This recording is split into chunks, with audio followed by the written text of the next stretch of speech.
ಈಗಾಗಲೇ ಸಿನಿಮಾ ಬಗ್ಗೆ ನಮ್ಮ ನಿರ್ದೇಶಕರು ಎಲ್ಲ ಸಂಪೂರ್ಣವಾದಂಥ ಮಾಹಿತಿಯನ್ನು ಕೊಟ್ಟಿದ್ದಾರೆ. ಈ ವೇದಿಕೆ ನೋಡಿದಾಗ ನನಗೆ ಹಳೆಯ ನೆನಪುಗಳು ಜಾಸ್ತಿ ಬರುತ್ತೆ. ಏಕೆಂದರೆ ರಮೇಶ್ ಭಟ್ ಇರೋರಿಂದ ಸುಮಾರು 40 ವರ್ಷಗಳ ಹಿಂದಕ್ಕೆ ನಾವು ಹೊರಟೋಗ್ತೀವಿ. ಹಾಗೆ ಆವಾಗ ಚಿತ್ರರಂಗ ಹೇಗಿತ್ತು, ಇವತ್ತು ಎಷ್ಟು ಬದಲಾವಣೆ ಆಗಿದೆ ಅನ್ನೋದಕ್ಕೆ ಸಾಕ್ಷಿ ಇವತ್ತು ನಾವು ಆ ಟೀಸರ್ನ ನೋಡಿದಾಗ ಅರ್ಥ ಆಗುತ್ತೆ. ಬಹುಶಃ ನಮ್ಮಿಂದ ದೂರ ಆದಂಥವ್ರೆಲ್ಲರೂ ಕೂಡ ಈ ಪರದೆ ಮೇಲೆ ಅವರು ನಿಜವಾಗಲೂ ಬದುಕಿದ್ದಾರೆ ಅನ್ನೋ ಒಂದು ಮನಸ್ಥಿತಿ ನಮಗೆ ಉಂಟಾಗ್ತದೆ. ಟೆಕ್ನಾಲಜಿ ಅಷ್ಟು ಮಟ್ಟಕ್ಕೆ ಬೆಳೆದಿದೆ. ಅವರೇ ಹೇಳಿದ್ದಾರೆ 45% ನಾನು ಗ್ರಾಫಿಕ್ ಮಾಡಿದ್ದೀನಿ ಅಂತ ಹೇಳಿ. ಈ ಗ್ರಾಫಿಕ್ ಮಾಡೋದಕ್ಕೂ ಒಂದು ಕಲೆ. ಅದು ಬಹುಶಃ ನಾನು ಈ ಒಂದು ಗ್ರಾಫಿಕ್ ಇದನ್ನು ಟೀಸರ್ನ ನೋಡಿದಾಗ ಭಾಳ ಅದಕ್ಕೆ ಯಾರು ಅದನ್ನು ಮಾಡಿದಾರೋ, ನಿಮ್ಮ ಹೆಸರು ಸುಶುಭ್ ಭಟ್ ಅವರಿಗೆ ವಿಶೇಷವಾಗಿ ಅಭಿನಂದನೆಗಳನ್ನು ಸಲ್ಲಿಸ್ತೀನಿ. ಯಾಕೆಂತ ಹೇಳಿದ್ರೆ ನಾವೇನೋ ಒಂದು ಭ್ರಮೆಗೆ ಹೊರಟೋಗ್ತೀವಿ ಅದನ್ನು ನೋಡ್ತಾ ಇದ್ರೆ. ಹಾಗಾಗಿ ಅಷ್ಟು ಅದ್ಭುತವಾಗಿ ಮೂಡಿ ಬಂದಿದೆ.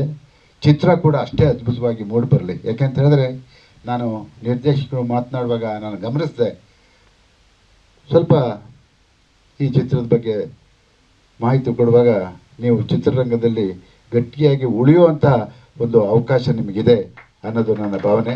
ನೀವು ಮಾತಿನಲ್ಲೇ ನನಗೆ ಅರ್ಥ ಆಗುತ್ತೆ. ಮತ್ತು ನಿರ್ಮಾಪಕರು ಭಾಳ ಆಸೆ ಇಟ್ಕೊಂಡು ಇವತ್ತು ಈ ಚಿತ್ರಗಳನ್ನು ಮಾಡಿದ್ದಾರೆ. ನಾನು ಆ ಒಂದು ದೃಶ್ಯವನ್ನು ನೋಡಿದೆ. ರಾಜ್ಕುಮಾರ್ ಅವರು ಮತ್ತು ಪುನೀತ್ ರಾಜ್ಕುಮಾರ್ ಅವರು ಕೊನೆಯಲ್ಲಿ ಒಂದು ಬಿಲ್ಲು ಬಾಣ ಇಟ್ಕೊಂಡು ಅವರು ನಿಂತಿರುವಂಥ ಸ್ಟೈಲನ್ನು ನೋಡಿದಾಗ ನನಗೆಲ್ಲೋ ಒಂದು ಕಡೆ ಬಬ್ರು ವಾಹನ ನೆನಪು ಬರುತ್ತೆ. ಬಬ್ರು ವಾಹನದಲ್ಲಿ ಅಪ್ಪ ಮಗನ ಪಾತ್ರದಲ್ಲಿ ಅದನ್ನು ಮಾಡಿದಾರಲ್ಲ, ಅದನ್ನು ನೋಡಿದಾಗ ಇದು ನೆನಪು ಬಂತು. ಏನೇ ಆಗಲಿ, ನೀವು ಈ ಚಿತ್ರ ಮಾಡಿದ್ದೀರ. ಭಾಳಷ್ಟು ಜನ ಈಗಾಗಲೇ ಮೊನ್ನೆ 16ನೇ ಅಂತಾರಾಷ್ಟ್ರೀಯ ಚಲನಚಿತ್ರೋತ್ಸವ ಮುಗಿದಿದೆ. ಬಹಳಷ್ಟು ಜನ ಅದರಿಂದ ಅನೇಕ ನಿರೀಕ್ಷೆಗಳನ್ನು ಇಟ್ಕೊಂಡಂಥ ಯುವ ನಿರ್ದೇಶಕರಿಗೆ ಅನ್ಯಾಯ ಆಗಿದೆ, ತೊಂದರೆ ಆಗಿದೆ, ನಿರ್ಮಾಪಕರಿಗೆ ತೊಂದರೆ ಆಗಿದೆ, ಎಲ್ಲವೂ ಗೊತ್ತು. ಇದೆಲ್ಲವನ್ನು ದಾಟಿ ಇವತ್ತು ನಾವು ಬರಬೇಕಾಗಿದೆ.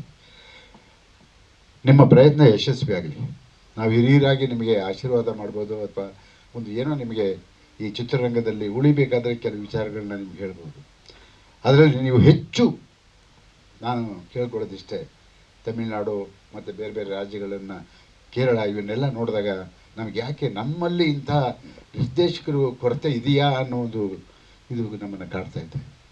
ಹಾಗಾಗಿ ನೀವು ಕತೆಗೆ ಹೆಚ್ಚು ಒತ್ತನ್ನು ಕೊಟ್ಟು, ಹೆಚ್ಚು ಹೊತ್ತು, ಅದಕ್ಕೆ ಹಣ ಎಷ್ಟು ಖರ್ಚಾಗ್ಬೋದು ಅದಾದಮೇಲೆ, ಬಟ್ ಮೊದಲನೇದಾಗಿ ನೀವು ಹೆಜ್ಜೆ ಇಡುವಾಗಲೇ ಕತೆಗೆ ಹೆಚ್ಚು ಒತ್ತನ್ನು ಕೊಟ್ಟು, ಒಂದಲ್ಲ ಎರಡಲ್ಲ ಮೂರು, ಈಗ ಕೂತ್ಕೊಂಡ ತಕ್ಷಣ ಒಂದು ಟೈಟ್ಲ್ ಸಿಗಿದ ತಕ್ಷಣ ನಾಳೆ ರಿಜಿಸ್ಟರ್ ಮಾಡ್ತೀರಾ, ನಾಡಿದ್ದು ಕತೆ ಬರ್ಸೋಕ್ಕೆ ಶುರು ಮಾಡ್ತೀರಾ, ನೆಕ್ಸ್ಟ್ ಮಂತು ಇದು ಏನೋ ಶೂಟಿಂಗ್ ಪ್ರಾರಂಭ ಮಾಡ್ತೀರಾ.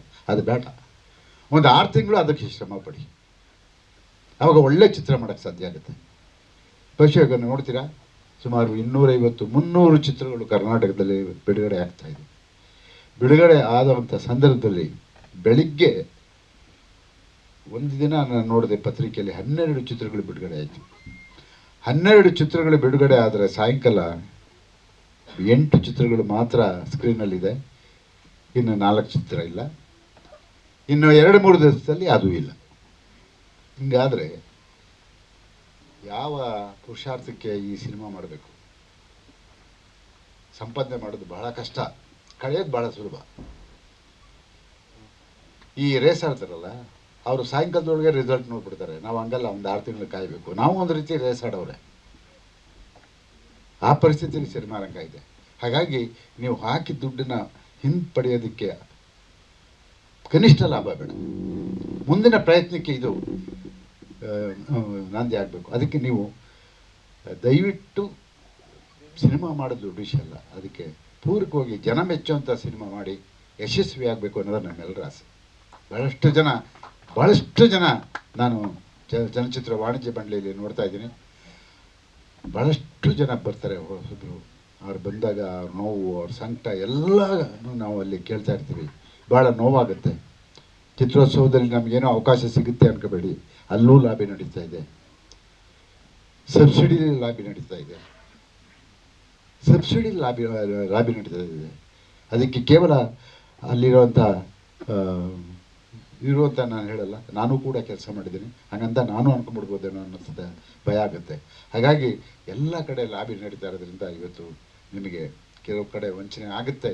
ಒಳ್ಳೆ ಚಿತ್ರಗಳಿಗೆ ಒಂದು ಏನು ಆ ಒಂದು ಸಪೋರ್ಟ್ ಸಿಗುತ್ತೋ ಇಲ್ವೋ ಗೊತ್ತಿಲ್ಲ, ಅಥವಾ ಅಂಥ ಒಂದು ಪರಿಸ್ಥಿತಿಯಲ್ಲಿ ನಾವಿದ್ದೀವಿ. ಏನೇ ಆಗಲಿ ಚಿತ್ರ ಮಾಡೋಕ್ಕೆ ಬಂದಿದ್ದೀರ. ಅಪ್ಪು ಧ್ರುವ 369 ಅಂತ ಹೆಸರಿಟ್ಕೊಂಡಿದ್ದಾರೆ. ಅಪ್ಪು ಮತ್ತು ರಾಜ್ಕುಮಾರ್ ಅವ್ರನ್ನ ಪರದೆ ಮೇಲೆ ತೋರಿಸ್ತಾ ಇದ್ದಾರೆ. ಒಳ್ಳೆಯದಾಗಲಿ. ಯಾಕೆಂತ ಹೇಳಿದ್ರೆ 24 ವರ್ಷದ ನಂತರ ಬಿಡುಗಡೆ ಆದಂಥ ಚಿತ್ರ ಇವತ್ತು ಇಡೀ ಕರ್ನಾಟಕದಲ್ಲಿ ದೊಡ್ಡ ಸಂಭ್ರಮವನ್ನು ಆಚರಣೆ ಮಾಡ್ತಾ ಇದ್ದಾರೆ. ಹಾಗಾಗಿ ನಿಮಗೂ ಅಂಥ ಒಂದು ಅವಕಾಶ ಬರಲಿ ಅನ್ನೋದೇ ನಮ್ಮೆಲ್ಲರ ಆಸೆ. ನಾವ್ಯಾರೂ ಕೂಡ ನೀವು ನಿರಾಶೆ ಆಗಬಾರ್ದು, ನಿಮಗೆ ತೊಂದರೆ ಆಗಬಾರ್ದು ಅಂತ ನಾವು ಯಾರೂ ಬಯಸೋದಿಲ್ಲ. ನೀವು ಬರಬೇಕು, ಆ ಪ್ರಯತ್ನ ನಿಮ್ಮದು ಆಗಬೇಕು. ಪ್ರಯತ್ನ ಮಾಡಿ, ಫಲ ಭಗವಂತನಿಗೆ ಬಿಡಿ. ನಿಮ್ಮ ಪ್ರಯತ್ನ ಮೊದಲು, ನಿಮ್ಮ ಪ್ರಯತ್ನಗಳನ್ನ ಭಾಳ ಅಚ್ಚುಕಟ್ಟಾಗಿ ಮಾಡಬೇಕು ಅಂತ ಹೇಳ್ಬಿಟ್ಟು ನಾನು ಮನವಿ ಮಾಡಿಕೊಂಡು ಈ ಒಂದು ಚಿತ್ರ ಯಶಸ್ವಿಯಾಗಲಿ ಅಂತ ಒಂದು ಶುಭವನ್ನು ಹಾರೈಸಿ ನಿಮ್ಮೆಲ್ಲರಿಗೂ ಒಳ್ಳೆಯದಾಗಲಿ. ಕಲಾವಿದರು ಇರ್ಬೋದು, ಟೆಕ್ನಿಷಿಯನ್ಸ್ ಇರ್ಬೋದು, ಎಲ್ರಿಗೂ ಒಳ್ಳೆಯದಾಗಲಿ ಅನ್ನೋದೇ ನಮ್ಮೆಲ್ಲರ ಆಸೆ. All the best. Thank you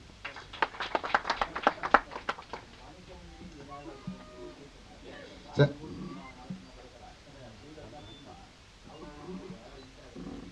sir ಈಗ ಅದಕ್ಕೆ ಬರ್ತೀನಿ. ಹಿಂದೆ ಒಂದು ಸ್ಕ್ರೀನಿಂಗ್ ಕಮಿಟಿಯಿಂದ ಮಾಡಿದ್ದೆ.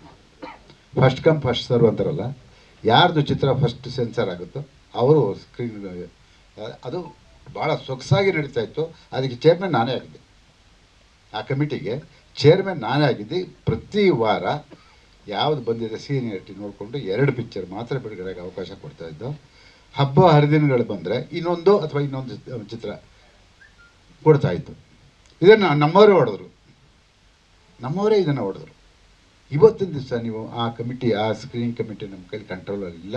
ಯಾಕೆ ಅಂತ ಹೇಳಿದ್ರೆ ಆವಾಗ ಬರ್ತಿದ್ದು 100-120 ಚಿತ್ರಗಳು ಬರ್ತಾಯಿತ್ತು, ಎಲ್ಲ ದೊಡ್ಡ ದೊಡ್ಡ ಕಲಾವಿದರದ್ದು. ಆದರೆ ಈಗಿಲ್ಲ, ಆ ಪರಿಸ್ಥಿತಿ ಇಲ್ಲ. 300 ದಾಟದ ಮೇಲೆ ನಾವು ಹೆಂಗೆ ಕಂಟ್ರೋಲ್ ಮಾಡೋಕ್ಕಾಗುತ್ತೆ? ಅವನು ಹೇಳ್ತಾನೆ, ಅರೆ ನಾನು ಚಿತ್ರ ಮಾಡಿದ್ದೀನಿ ಸರ್, ನಾನು ಬಿಡುಗಡೆ ಮಾಡ್ತೀನಿ, ನನಗೆ ಯಾಕೆ ನೀವು ಸ್ಕ್ರೀನಿಂಗ್ ಕಮಿಟಿ ತರ್ತೀರಾ? ನನಗೆ ಇಂಥದ್ದೇ ಡೇಟು, ಈ ಡೇಟಲ್ಲಿ ಮಾಡಿದ್ರೆ ನನಗೆ ಅದ್ದೂರಿಯಾಗಿ ಹೋಗುತ್ತೆ, ನನಗೆ ಅವಾರ್ಡ್ ಬರುತ್ತೆ, ಇವೆಲ್ಲ ಮನಸ್ಸಲ್ಲಿ ಇಟ್ಕೊಂಡಿರ್ತಾರೆ. ಯಾರೋ ಒಬ್ಬ ಶಾಸ್ತ್ರದವನು ಹೇಳ್ಬಿಟ್ಟಿರ್ತಾನೆ, ಆ ಮಾತು ಕೇಳ್ಕೊಂಡು ಇವರು ಬಿಡ್ತಾರೆ. ಹಾಗಾಗಿ ಈಗ ಸ್ಕ್ರೀನಿಂಗ್ ಕಮಿಟಿ ಮಾಡೋಕ್ಕೆ ಸಾಧ್ಯನೇ ಇಲ್ಲ, ಅದು ಆಗೋದು ಇಲ್ಲ, ಅದು ನಮ್ಮ ಕೈಯಲ್ಲೂ ಇಲ್ಲ. ಆ ನಿಯಂತ್ರಣ ಮಾಡೋಕ್ಕಾಗಲ್ಲ. ಯಾಕೆ ಅಂತ ಹೇಳಿದ್ರೆ ನಂಬರ್ ಆಫ್ ಪಿಕ್ಚರ್ ಕಮ್ಮಿ ಬರುವಾಗ ಮಾಡ್ಬೋದಾಗಿತ್ತು. ಈಗ 300 ದಾಟ್ತಾ ಇದೆ, ನೀವೇ ನೋಡ್ತಾ ಇದ್ದೀರಲ್ಲ. 400 ದಾಟ್ತೇನೆ. ನನಗೆ ಎಷ್ಟು ಹೊಟ್ಟೆ ಉರಿತದೆ ಅಂತ ಹೇಳಿದ್ರೆ ಭಟ್ರೆ ಸರ್, ಬೆಳಿಗ್ಗೆ ಬಿಡುಗಡೆ ಆದರೆ ಸಾಯಂಕಾಲ ಚಿತ್ರಮಂದಿರದಲ್ಲಿ ಚಿತ್ರ ಇರಲ್ಲ ಸರ್. ಅಲ್ಲ, ಅವನು ಚಿತ್ರಮಂದಿರದಲ್ಲಿ ಏನು ಮಾಡೋಕ್ಕಾಗುತ್ತೆ? 10-12 ಜನ, 3 ಜನ 4 ಜನಕ್ಕೆ ಅವನು ಶೋ ಕೊಡೋಕ್ಕಾಗುತ್ತೆ? ಅದನ್ನು ನಾವು ಯೋಚನೆ ಮಾಡೋಕ್ಕಲ್ವ? ಇವತ್ತಿನ ದಿವಸ 3 ಲಕ್ಷ 4 ಲಕ್ಷ ಬಾಡಿಗೆ ಇದೆ. ಇದೆಲ್ಲನೂ ನಾವು ನೋಡಿಕೊಂಡೆ ಇವತ್ತು ನಾವು ನಮ್ಮ ಕನ್ನಡ ಚಿತ್ರರಂಗಕ್ಕೆ ಒಳ್ಳೆಯದಾಗಬೇಕು ಅಂತ ಹೇಳಿಬಿಟ್ಟು ನಮ್ಮ ಮಾನ್ಯ ಮುಖ್ಯಮಂತ್ರಿಗಳನ್ನ ಇಟ್ಕೊಂಡು ಇವತ್ತು ಮಲ್ಟಿಪ್ಲೆಕ್ಸಲ್ಲಿ 200 ರೂಪಾಯಿಗಳಿಗೆ ಮೇಲೆ ಟಿಕೆಟ್ ದರ ಇರಬಾರ್ದು ಅಂತ ಹೇಳ್ಬಿಟ್ಟು ಈಗ ನಾವು ತೀರ್ಮಾನ ಹೇಳಿ ಮುಖ್ಯಮಂತ್ರಿನ ಒಪ್ಪಿಸ್ಕೊಂಡಿದ್ವಿ. ಯಾಕೆ ಅಂತ ಹೇಳಿದ್ರೆ ಯಾವುದೋ ಚಿತ್ರ ಪುಷ್ಪ ಅನ್ನೋ ಒಂದು ಚಿತ್ರ ಬಿಡುಗಡೆ ಆಯಿತು. ಬಿಡುಗಡೆ ಆದ ಸಂದರ್ಭದಲ್ಲಿ 1.5 ಲಕ್ಷ 1.5 ಸಾವಿರ 2,000 ಗೋಲ್ಡ್ ಕ್ಲಾಸ್ಗೆ.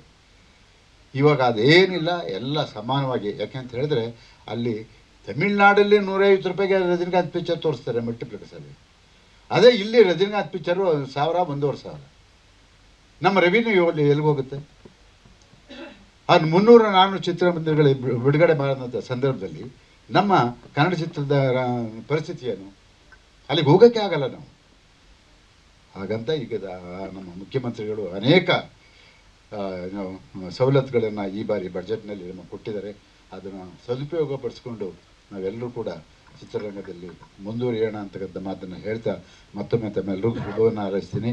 ಸ್ವಾದಿಷ್ಟತೆಯ ಸ್ವಾದ, ತಾಜಾತನದ ಆಹ್ಲಾದ, ಉತ್ತಮ ಆರೋಗ್ಯ ಮತ್ತು ಹೆಚ್ಚಿನ ರೋಗ ನಿರೋಧಕ ಶಕ್ತಿಯ ವೃದ್ಧಿಗೆ ಈಗ ನಿಮಗೆ ಸಿಗುತ್ತಿದೆ ಉತ್ತಮ ಗುಣಮಟ್ಟದ ಪೌಷ್ಟಿಕಾಂಶ Shri Vaidik millet health mix. ಇದು ಸಿರಿಧಾನ್ಯಗಳ ಸಂಪತ್ತು.